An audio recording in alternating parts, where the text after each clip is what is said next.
My dad was saying, this is a test to see if you really love the game. And part of me really don't feel like I love the game. Part of me don't feel like I want to come back and, be better than I ever was. You feel me? Like, I was already falling out in love with the game, ever since Washington State, you know what I'm saying? And I was seeing how a lot of my motives were external, I was being pushed, by my dad my whole entire life, throughout high school, especially is when we really turned it up. And once I, got that D1 scholarship, and I kind of took my foot off the gas because, I don't really have that discipline, to be honest. That's just the truth, And I'm not the only one. I know there's a lot of people who's suffering, who's having a hard time battling, their inner laziness. You know what I'm saying? That lazy demon. Ever heard of the term "too much of a good thing can be wonderful"? Or how about the quote from the great Nasir Jones, "Too much of anything will hurt you"? Which side are you on? Maybe things will be a little clearer after this video. Today's feature is the perfect example of how YouTube and users of it can over-exaggerate a prospect through highlights, effects, and editing skills, causing it to possibly work against that prospect. Take Trevor Dunbar, for example, a 5'8" prospect from San Francisco, California, that in my opinion should have never even been in that situation he found himself in. In 2013, YouTube was on fire.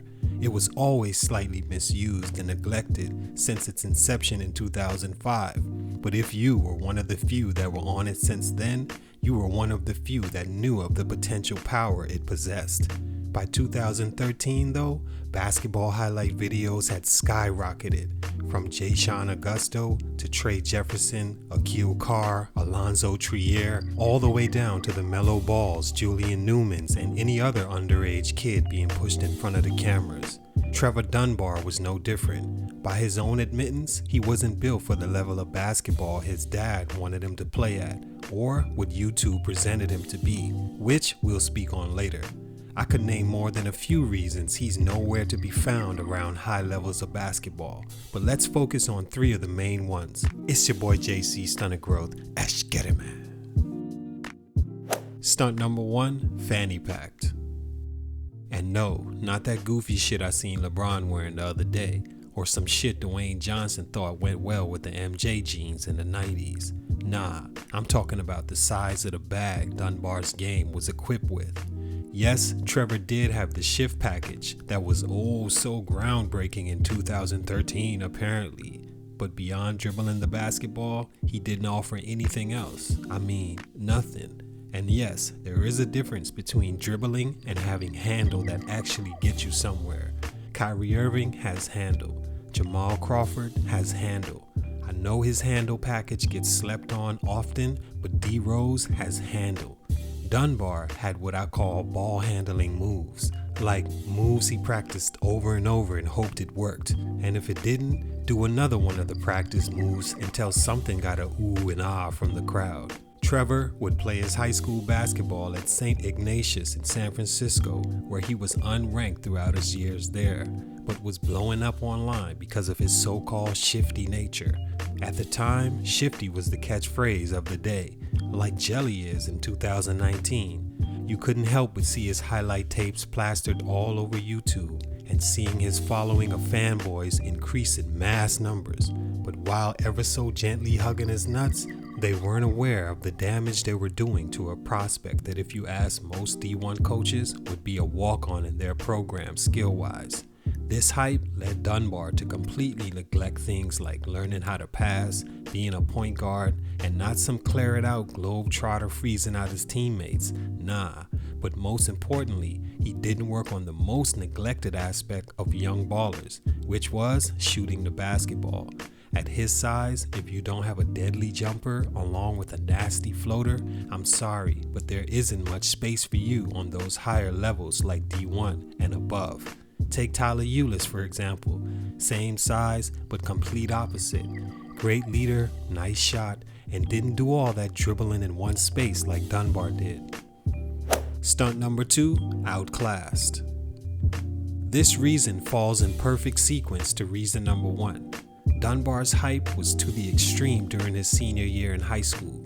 He did average 22 points and 6 assists, and I do think the kid worked hard at that time. But when you're as popular as he was becoming and love seeing your face on YouTube, working hard is easy. Consistency is where many lack. This hype, along with his numbers and play on the court, and I say that respectfully because Dunbar was playing well as a senior. This was him at his most confident, and when a player is confident, there's really no stopping them. It's the biggest difference with guys like Jimmer Fredette, Adam Morrison, and any other player you see that was stellar in college or high school, make the league, and can't get it done. Their confidence is what usually took a shot.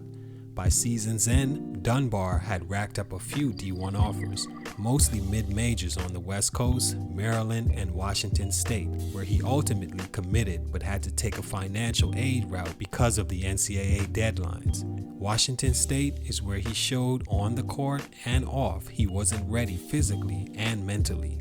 All that flashy passing and three-piece dribbling was cool on the high school level, but when you get to a level where coaches' careers and livelihood are on the line, things begin to look a lot different. This is the level where they show you they don't care about you to your face if you aren't producing. And not producing, Dunbar was. He averaged just 9 minutes a game, had a few fights with his teammates, and off the floor wasn't taking care of business in the classroom. After being told he wasn't in the plans for the next season, he decided to transfer to a community college in San Francisco, where he put up some okay numbers and was heading in a positive direction, but still not the numbers you would want in a junior college if you're expecting to make a comeback to high-level basketball. Stunt number 3, he tapped out. And the biggest reason for Trevor's growth stunt to me was that he just gave up. Things got really tough and he couldn't do it anymore mentally, so he decided to quit. By his own admittance, he fell out of love with the game, became lazy, and just didn't want to do it anymore like his father and fans wanted him to. Being at that height of social success and then falling to the levels he was confused as to why he was there was too difficult for him to work through. He also dealt with an Achilles injury that really gave him time to sit back and reevaluate his life. During that evaluation, he found his passion through spirituality and teaching others the game. All in all, I'm not mad at the person he seems to have become. One thing I do respect is that he stood up and admitted to his failures and never shied away from his true feelings about the game. I gotta respect that. He's currently living in the Philippines and finding himself day by day. He may not have made it like other guards in his class or size, but he seems like a stand-up guy and I wish him all the best. It's your boy JC Stunted Growth, and I'm out.